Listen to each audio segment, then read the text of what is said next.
The Boy with Muddy Shoes. In the sleepy village of Dunwood lived a boy named Arlo.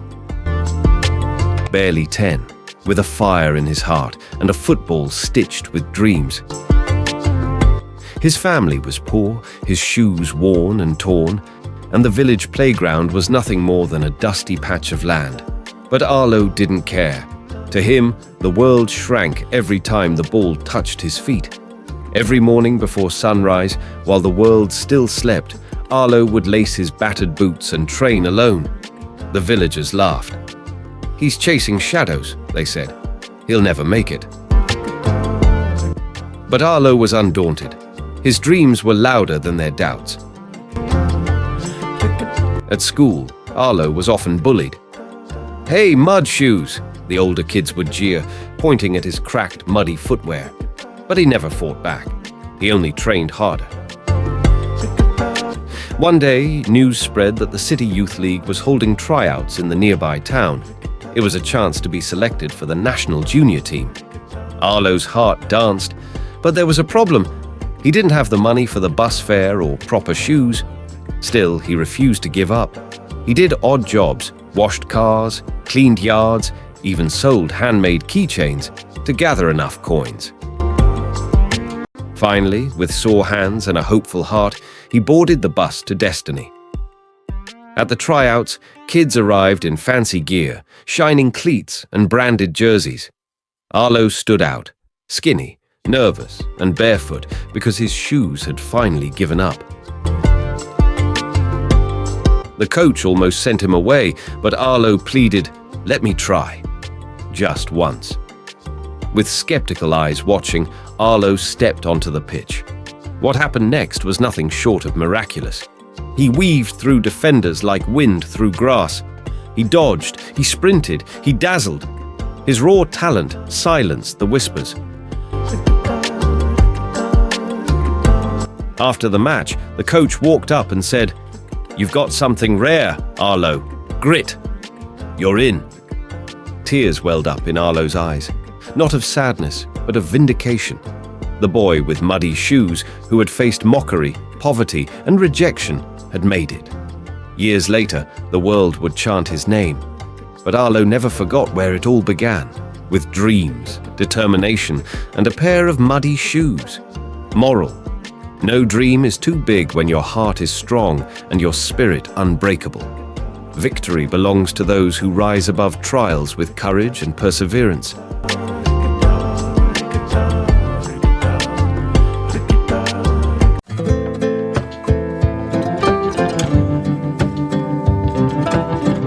The story of Mikran Shah. Mikran Shah's tale is an old and famous folk story that is told in parts of Balochistan and Sindh in Pakistan. It is a story of love, loyalty, and sacrifice. Long ago, when princes lived in the deserts and tribes were known for their pride in battles, a prince was born in the region of Mikran. His name was Mikran Shah. As soon as he was born, a wise man said, "This child is not just a prince. He will become a story. His destiny will be love, and in his fate, a war is written." Mikran Shah grew up to be tall, sharp-eyed, and just. Every day he rode horses, practiced archery, and solved people's problems. His courage, sense of justice, and beauty were praised throughout the region.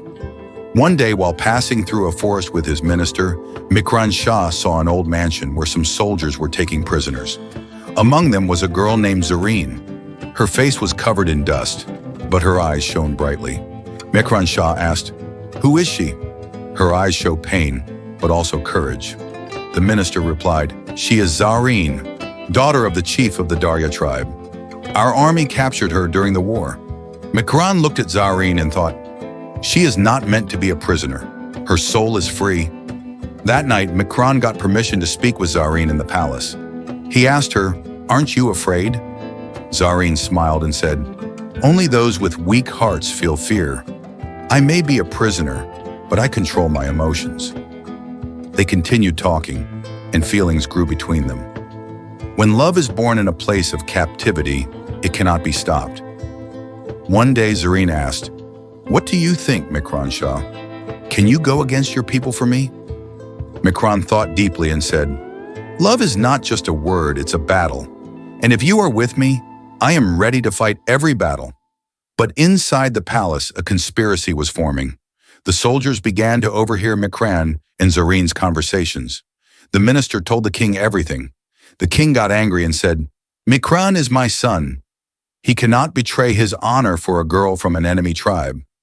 That night an order came to Mikran's room. "Kill Zareen. She has become a threat to the prince." But Mikran had made his decision. He ran away with Zareen. In the darkness of the night, under the light of the moon, they left the palace. Zareen asked, "Will we survive?" Mikran smiled and said, "Love does not fear death." By morning, they hid beneath a small hill. In an old mosque, Mikran married Zareen without witnesses, only with prayers. Time passed, but their enemies kept chasing them. At every turn, there was a new problem. No food, no water, wild animals. But their love never became weak. One day, as they crossed a line that marked the land of the Darya tribe, they were surrounded. Mikran decided to fight. Zareen cried and begged him not to fight. "We can run away," she said. Mikran replied, "From the day I loved you, I became friends with death." He picked up his sword. He kept defeating enemies one by one, but eventually an arrow struck his shoulder and he fell. Zareen screamed and held him. "You can't leave me like this, Mikran." Mikran smiled and said, "I am not leaving. You are coming with me." Zareen lay on his chest and wounded herself with the same arrow. People say their bodies were found together. Their eyes were closed, but their faces looked peaceful. Even today at night, a light shines in Mikran's mountains. People say it is the glow of Zareen's tears and Mikran Shah's soul waiting.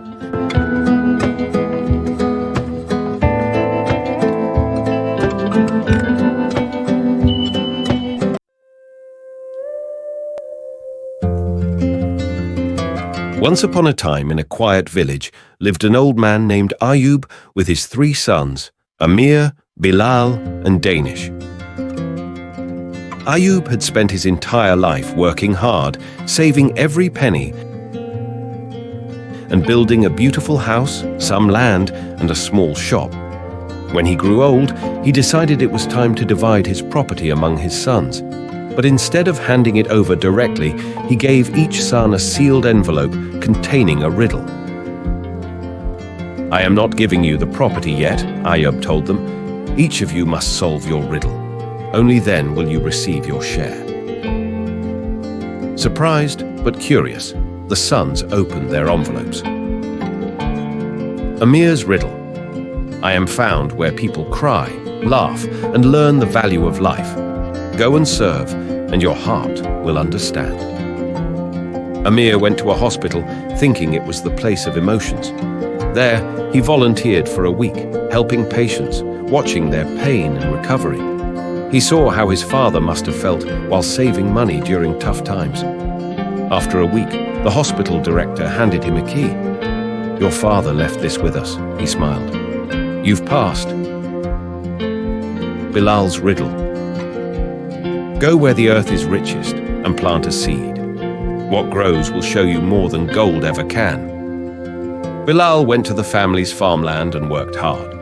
He dug, planted vegetables, and took care of the crops. For the first time, he understood how hard farming could be. After a few days, he found a small box buried in the soil under a mango tree. Inside was a note: "You have earned the land you worked on. Your father is proud." Danish's riddle: "Go to the place where every coin was counted and understand the value of one." Danish walked into their old family shop. He managed the shop for a week, dealing with customers, managing accounts, even facing rude buyers. Slowly, he realized how much patience and intelligence it took to run a business. At the end of the week, the shopkeeper next door handed him a letter. "Your father knew you needed to see this to earn it. The shop is now yours." After all 3 returned, they sat with their father. Ayub smiled. "Now tell me, What did you learn? Amir said, hard work in pain teaches patience and strength. Bilal added, even one seed grows if you care for it. Danish nodded. No wealth is small if earned with honesty. Their father finally told them, this property wasn't built in a day. Every brick, every coin came from a lesson. I didn't want to give you the property. I wanted to give you the value of it. The three brothers looked at each other and then at their father with eyes full of respect and hearts full of understanding. Moral: true inheritance is not just wealth, but the wisdom behind earning it.